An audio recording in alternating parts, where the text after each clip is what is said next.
कोई भी अच्छा इंसान बुरा काम नहीं चुनता है तब तक जब तक कि जो बुरा करने वाला इंसान है उस बुराई की बदौलत उसको सफलता न मिले। अगर बुरा काम करते हुए कोई भी इंसान जब सफल होने लगता है तो कोई कितना भी ईमानदार और अच्छा आदमी क्यों न हो, वो उस राह को पकड़ने की चाह जरूर रखता है।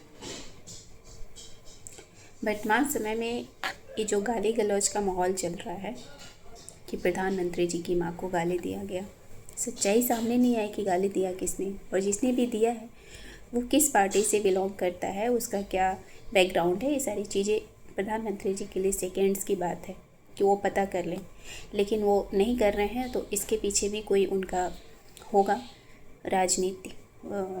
राजनीति में नोटबंदी में माँ को आगे करना तो उनकी आदत है, पुरानी आदत है।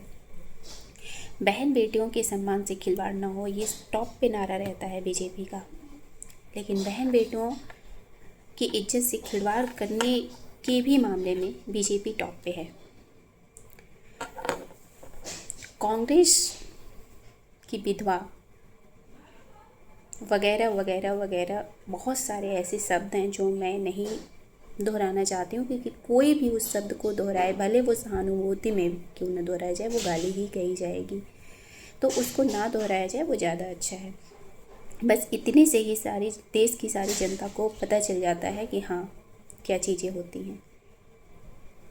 ममता बनर्जी जी के लिए भी, और भी बहुत सारे लोग हैं ऐसे इनके लिए बोला गया है। और आज जब हो सकता है कि भाई कांग्रेस ने भी अगर इन तरह की चीज़ों को बोलना शुरू अगर किया है, तो मैं तो सीधा यही मानूंगी कि अगर प्रधानमंत्री जी ये सारी चीज़ें करके इतने लोकप्रिय होते हैं, चुनाव ही नहीं हारते हैं, इतनी बाऊ उनके लिए तालियां बजती हैं, तो कोई ईमानदारी के राह पे चलता हुआ देख रहा है कि अरे ये तो ये कर रहे हैं, चलो मैं भी करूं। सीख तो आपने दी ना, रास्ता तो आपने ही दिखाया ना। उस रास्ते को जब दूसरा कोई अपना रहा है तो आपको तिलमिलाहट नहीं होनी चाहिए।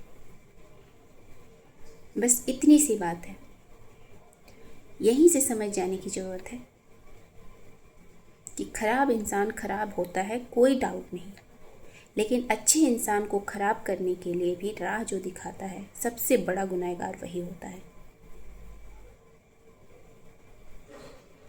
और जनता, जब प्रधानमंत्री जी ऐसे शब्दों का उच्चारण कर रहे थे तो तालियां कौन पीट रहा था?